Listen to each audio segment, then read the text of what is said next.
I am Dr. Richard Hodes, Director of the National Institute on Aging. On behalf of our Institute, and most importantly, on behalf of older adults, I thank you for the support and appropriation which have allowed the research on aging, including that on Alzheimer's and the rate of dementias that has occurred over past years. And I can outline some of those most important discoveries.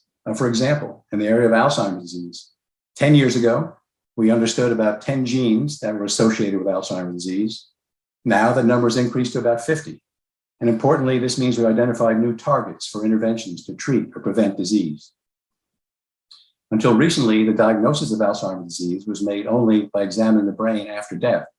More recently, biomarkers such as PET scans are able to identify changes in the brain years or even decades before the onset of symptoms. And most recently, we're developing more available, rapid, accessible, and non-invasive tests such as that in blood, which can accomplish the same thing. Importantly, the studies of genetics and of biomarkers have revealed that there are differences in the behavior of these parameters and the pathways of disease among the subpopulations of our diverse American population, emphasizing our need to include diverse populations in our research, both as a means towards arriving at an understanding of the diversity of their biology and behavior, and at identifying and eliminating health disparities as we identify. Even as we work to diagnose, treat, and prevent Alzheimer's disease, an important area of research also ongoing is the identification of the most effective interventions to help the quality of life of those living with dementia and those who care for them. Other areas of social and behavioral research have also been important.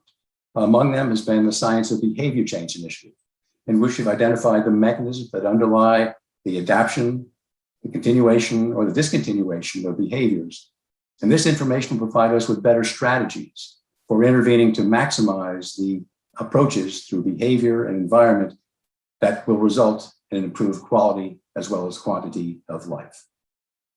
The COVID-19 crisis has been a strain on all of us, but has also been an important demonstration of the value of sustained research infrastructure. The fact that we were able to develop rapidly diagnostics and even a vaccine effective against COVID-19 is testimonial to this. For NIA, this was also true. We were able to pivot from an infrastructure that allowed us to monitor the behavior and environments of older Americans to understand the impact of COVID, its testing, vaccines on a population which is among the most vulnerable of those affected by COVID-19 as a result of age, comorbidities, and the environments in which older individuals live.